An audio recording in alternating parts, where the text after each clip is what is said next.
You've seen my next guest in many shows, including Insatiable, Shameless, Mad TV, and Orange is the New Black. She has a new book out now. It's called Miss Little Compton. Give it up for Arden Myrin, y'all.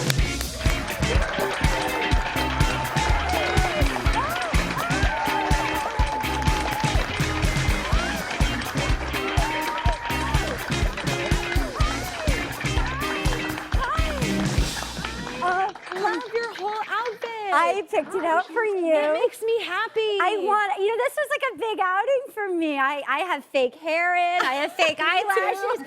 I had to, I've been in my little pandemic hole. So this felt so exciting to dress up to come see you. Everybody that's actually come to the show, that's the first thing they said. They're like, so I put on a bra. Oh my God. I have a bra. I mean, truly, it's so exciting. You're like the first person I've hung out with. Oh my gosh, aim higher, first of all. But no, I love your outfit. It's so shiny and it makes me happy. Thank you. And I'm sorry Potato the cat couldn't be with us today. This was the last time. Everybody take a look when she was here. Oh my God, you guys, oh my God. Okay. Now you can't have Potato. Oh my God, Potato's everything I want. Well, he wants you too, sorry. Oh my God, it's destiny. Okay, I'm not even lying. I think not adopting Potato was my biggest regret from 2019.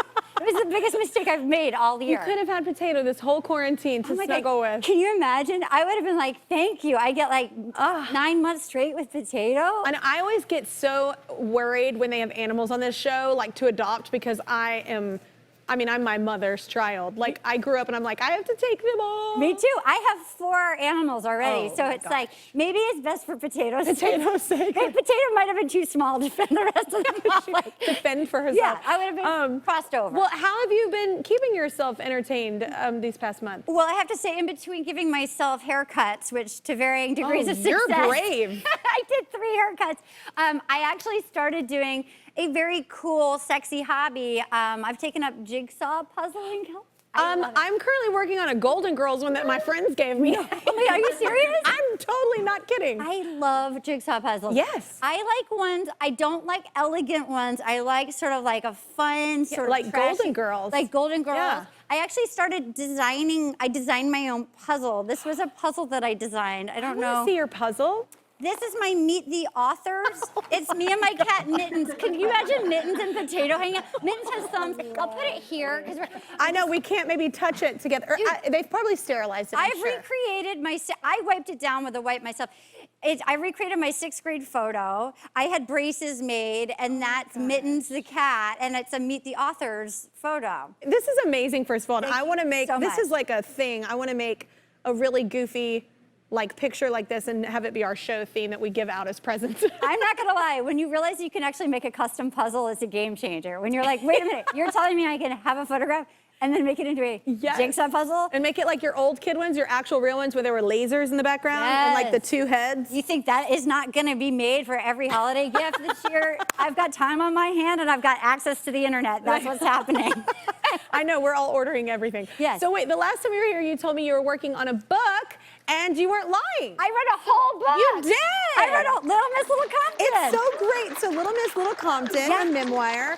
So, what's it about? Obviously, it's a memoir. It's a memoir. It's a book. I grew up in this little tiny town called Little Compton, Rhode Island, that's never even heard of the real other Compton. I mean, it's like the tiniest like lobstermen and fishermen, and I was just like, I had stars in my eyes, and it's so small. Did you know that stealing mail is a federal crime, Kelly? I did, actually. Well, I didn't know that until somebody started stealing mail in our town, and they were like on the case, like who's stealing all the mail? The culprit was, they found out it was a pet crow that a woman had named Poe the Crow, who was flying around stealing all the mail. Just because you're a bird doesn't mean you can't get arrested. They put Crow on house arrest and he became an indoor crow for the rest of his life. The craziest part is that if actually she trained the crow to do that. That's the deeper story there. Fly over to the Marine house and see what kind of mail they're getting. See if anyone got any cash for Christmas. If she did, that would make me love it even more. I know, you're like, free the crow. Free the crow, you guys. Yeah. You kept it daytime with your mouth. I did. I really did. So how did your family end up in Little Compton? Because they weren't originally from there, right? No, they were from New York City, so it was sort of a strange place to end up. But my parents, they met at work. There they are. They're recreating the American Gothic photo. Oh my So God. my dad looked like John Belushi. I totally see where you get your humor. I love your family. When they decided to have kids, my dad said, I'll do it one of two places. Manhattan or this tiny town called Little Compton, Rhode Island, and my mom picked the road less traveled, and that's where the book starts. Oh my God, I love this story. It's like a movie. It's like a movie, but it was fun. I mean, it was this quirky household that I grew up in. I love the photo says it all. Yeah. I grew up in a small town as well. Like, what was the biggest challenge for you? I mean, I don't know if you guys can tell. I have so much hair. Like, I have like the Mad TV hair department said I could wig a village. Like, so, and when we only had a general store, we didn't even have a grocery store, so they didn't even have hair conditioner. It was just like cream rinse, you know? Look at that hair, look at me. I was a ginger. I was like a helmet. Oh my God. Look at how confident. Look at the size of my head versus that other little girl. Like, look how I was so the alpha. Well, first of all, you're in front of her, so she's in the back. Yeah, she's in front. You're in the but, like, foreground. But so I couldn't. So my mom. I'm gonna be honest with you. That might be one of my favorite haircuts I've ever seen. Look at how confident. Look at my pants. Like, look at the. Like, am I still in a diaper? What's happening with the police? So my mom, there was only one place to get your hair cut in town, and that was at Jimmy the barber, who cut the cops and the lots from his hair. So I would get like the boys like helmet or like buzz cut, and I looked like Barb from Stranger Things till I was like 15. But I hear this is unfortunate. So your mama passed right before the book came out. She right? did. It was actually sort of bittersweet. You know, I've been trying to sell this book for years, and she was so funny and so magical, and she died suddenly last March. I'm so sorry. Oh my God, thank you. But like the gift of it was, I was on the way to the funeral, and I got this email that said, hope you're having a great day.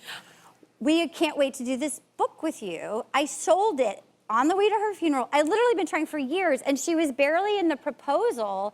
And then like now I felt like it was her book, and my friend read it and she goes, it's not your memoir, it's your mommoir. Like, and she was so funny, and I feel like I gave her this funny book that like sort of honoring everything that she gave to my brother and I. Yeah, and God, you're an optimist. Like to turn that around, that's amazing. Yeah, oh my God. Well, Arden's book is called Little Miss Little Compton. Y'all gotta go buy it.